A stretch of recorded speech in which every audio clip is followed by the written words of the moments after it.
Hello friends, ओम श्री गणेशाय नमः। आप सभी का स्वागत है आपकी अपनी यूट्यूब चैनल पर। आप सभी को गणेश चतुर्थी की हार्दिक शुभकामनाएं। फ्रेंड्स, आज हम आपको इस वीडियो में बताने जा रहे हैं गणेश चतुर्थी पर भगवान गणेश जी को घर में स्थापित करने की स्थापना विधि, शुभ मुहूर्त, नियम और सावधानियों के बारे में। साथ ही हम आपको बताएंगे गणेश चतुर्थी पर किए जाने वाले उपायों के बारे में। फ्रेंड्स, वीडियो शुरू करने से पहले आपसे रिक्वेस्ट है, अगर आप हमारी चैनल पर नए हैं और आपने अभी तक चैनल को सब्सक्राइब नहीं किया है तो प्लीज़ सब्सक्राइब कीजिएगा चैनल को, साथ ही प्रेस कीजिएगा बेल आइकन को, जिससे नए वीडियो से रिलेटेड नोटिफिकेशन आपको तुरंत प्राप्त हो सके। और वीडियो पसंद आने पर वीडियो को लाइक और शेयर जरूर कीजिएगा ताकि सभी भक्तों को इस वीडियो का लाभ प्राप्त हो सके। और कमेंट बॉक्स में ओम श्री गणेशाय नमः जरूर लिखिएगा। हिंदू पंचांग के अनुसार भाद्रपद मास की शुक्ल पक्ष की चतुर्थी तिथि को गणेश चतुर्थी के रूप में मनाया जाता है। वैसे तो हर माह की चतुर्थी ही भगवान गणेश जी को समर्पित होती है, लेकिन भाद्रपद मास की शुक्ल पक्ष की चतुर्थी को बेहद खास माना जाता है। मान्यता है कि इसी चतुर्थी को ही गणपति जी का जन्म हुआ था। इस बार गणेश चतुर्थी 10 सितंबर 2021 को है।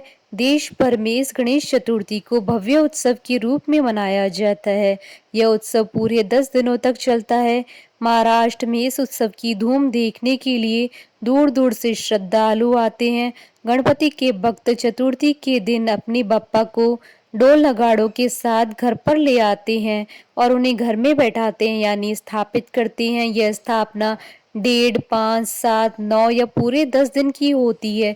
इन दिनों में गणपति जी के भक्तगण उनकी सेवा करते हैं, उनकी पसंदीदा भोग उन्हें अर्पित करते हैं, पूजा पाठ और कीर्तन किया जाता है। इसके बाद उनका विसर्जन कर दिया जाता है। फ्रेंड्स, अब आइए जानते हैं गणेश जी की स्थापना की विधि के बारे में। गणेश चतुर्थी से एक दिन पहले बाजार जाकर गणपति जी की मूर्ति का चयन करें। ध्यान रखें कि इस दिन प्लास्टर और पेरिस की मूर्ति ना लें, बल्कि मिट्टी की और इको फ्रेंडली मूर्ति का ही चयन करें। फिर उत्सव के दिन प्रतिमा को घर पर लेकर आएं। अगर आप प्रतिमा स्थापित नहीं करना चाहते हैं तो एक साबुत पूजा सुपारी को गणपति का स्वरूप मानकर उनको घर में स्थापित कर सकते हैं।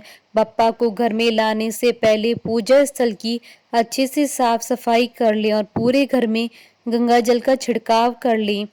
जहां गणेश जी की स्थापना करनी है उनकी स्थापना का स्थान स्वच्छ करें। सबसे पहले स्थान को पानी से धोएं, कुमकुम से एकदम सही व्यवस्थित स्वास्तिक बनाएं, 4 हल्दी की बिंदी लगाएं, 1 मुट्ठी अक्षत रखें, इस पर छोटी चौकी या पाटा रखें, लाल केसरिया या पीले वस्त्र को उस पर बिछाएं, स्थान को रोशनी से सुसज्जित करें, चारों तरफ रंगोली, फूल, आम के पत्ते और अन्य सजावटी सामग्री से स्थान को सुंदर और आकर्षक बनाएं। आसपास इतना स्थान अवश्य रखें कि आरती की पुस्तक, दीप, धूप, अगरबत्ती, प्रसाद रख सकें। सब परिवार आरती में शामिल होना जरूरी है। अतः किसी कमरे में गणेश जी की स्थापना करें जहां पर पर्याप्त दूरी के साथ सब खड़े हो सके। एक तांबे का स्वच्छ कलश शुद्ध पानी से भरकर आम के पत्ते और नारियल के साथ सजाएं। यह समस्त तैयारी गणेश उत्सव के आरंभ होने से पहले कर लें।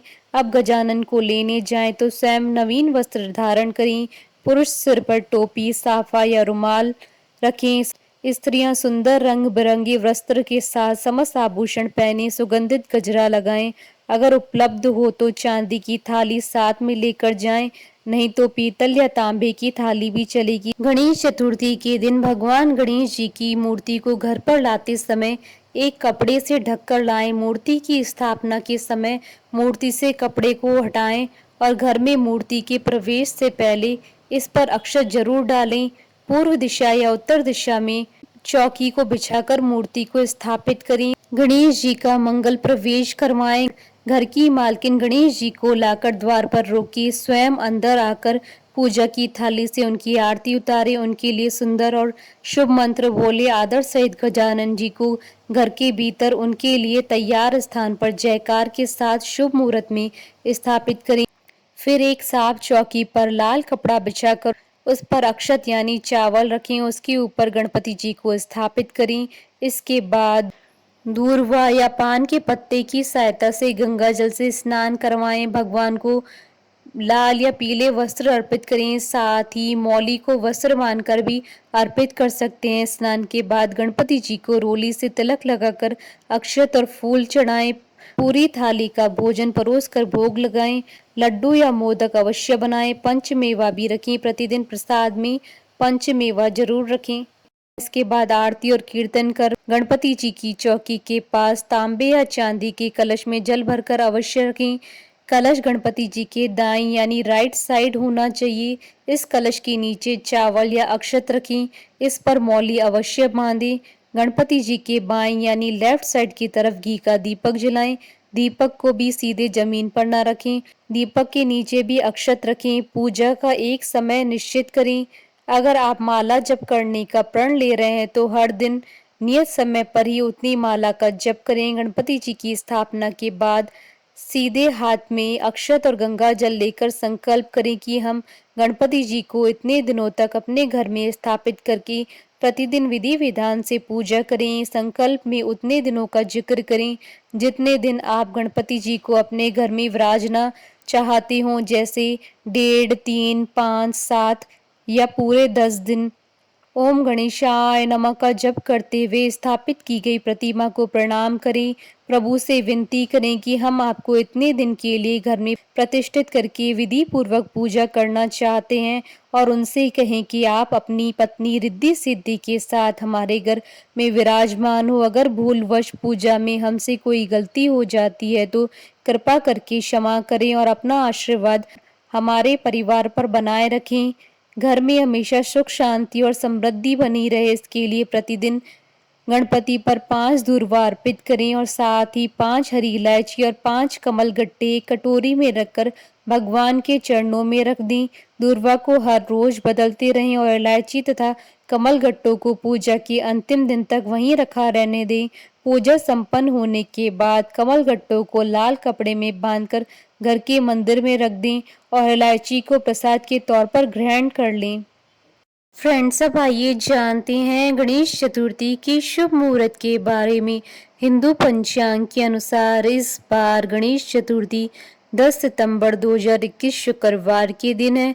भाद्रपद शुक्ल चतुर्थी तिथि प्रारंभ होगी 9 सितंबर की रात्रि 12:17 यानी 10 सितंबर की सुबह 17 मिनट से, और चतुर्थी तिथि का समापन होगा 10 सितंबर 2021 को रात्रि 9:57 पर। चंद्र दर्शन से बचने का समय रहेगा 10 सितंबर 2021 को रात्रि 9:12 से रात्रि 9:54 तक। सुबह की पूजन का मुहूर्त रहेगा 10 सितंबर 2021 को सुबह 6:03 से सुबह 8:33 तक, और अपराह्न पूजा का मुहूर्त रहेगा सुबह 11:04 से दोपहर 1:32 तक, और अभिजीत मुहूर्त रहेगा सुबह 11:30 से दोपहर 12:20 तक, और अमृत काल का मुहूर्त रहेगा सुबह 6:52 से सुबह 8:28 तक, और ब्रह्म मुहूर्त रहेगा सुबह 4:10 से सुबह 5:55 तक, और विजय मुहूर्त रहेगा दोपहर 1:59 से दोपहर 2:49 तक, और गोधूली वेला का मुहूर्त रहेगा शाम 5:55 से शाम 6:19 तक, और निशिता पूजन का मुहूर्त रहेगा रात्रि 11:32 से रात्रि 12:18 तक, और रवि योग रहेगा सुबह 5:42 से दोपहर 12:58 तक। फ्रेंड्स, अब आइए जानते हैं गणेश चतुर्थी पर किए जाने वाले उपायों के बारे में। वास्तुशास्त्र के अनुसार गणेश जी यूं तो हर रूप में मंगल कार्य और विघ्न का विनाश करने वाले हैं, लेकिन अपनी चाहत के अनुसार गणेश जी की प्रतिमा या तस्वीर घर में लाएंगे तो आपकी मनोकामना जल्द पूरी होगी। गणेश जी की प्रतिमा या तस्वीर को घर पर लाते समय यह भी ध्यान रखें कि गणेश जी को किस दिशा में और कहां पर विराजमान करना आपके लिए लाभप्रद रहेगा। गणेश जी की प्रतिमा या तस्वीर जब भी घर पर लाएं तो सबसे पहले यह ध्यान रखें कि गणेश जी की सूंड बाएं हाथ की ओर घूमी हुई होनी चाहिए। मान्यता है कि दाएं हाथ की और मुड़ी हुई सूंड वाली गणेश जी की प्रतिमा की पूजा से मनोकामना सिद्ध होने में देर लगती है, क्योंकि इस तरह की सूंड वाले गणेश जी देर से प्रसन्न होते हैं। गणेश जी की प्रतिमा में यह भी ध्यान रखें कि गणेश जी सायुज और सवाहन हो, यानी गणेश जी के हाथों में उनका एक दंत अंकुश और मोदक होना चाहिए। गणेश जी की एक हाथ में वरदान की मुद्रा और साथ में उनका वाहन मूषक भी होना चाहिए। शास्त्रों में देवताओं का आह्वान इसी रूप में होता है। जो लोग संतान सुख की कामना करते हैं उन्हें घर पर बाल गणेश की प्रतिमा या तस्वीर लानी चाहिए। नियमित इनकी पूजा से संतान के मामले में आने वाली विघ्न और बाधाएं दूर होती हैं। घर में आनंद और उत्साह और उन्नति के लिए नृत्य मुद्रा वाली गणेश जी की प्रतिमा लानी चाहिए। इस प्रतिमा की पूजा से छात्रों और कला जगत से जुड़े लोगों को विशेष लाभ मिलता है। इससे घर में धन और आनंद की वृद्धि होती है। गणेश जी आसन पर विराजमान हो या लेटे हुए मुद्रा में हो तो ऐसी प्रतिमा को भी घर पर लाना शुभ होता है। इससे घर में सुख और आनंद का स्थायित्व बना रहता है। सिंदूरी रंग वाले गणेश जी को समृद्धिदायक माना जाता है, इसलिए इनकी पूजा गृहस्थों और व्यवसायियों के लिए शुभ होती है। बोलिए भगवान गणेश की जय। हमारे साथ इस वीडियो में अंत तक बने रहने के लिए आपका धन्यवाद। ओम श्री गणेशाय नमः।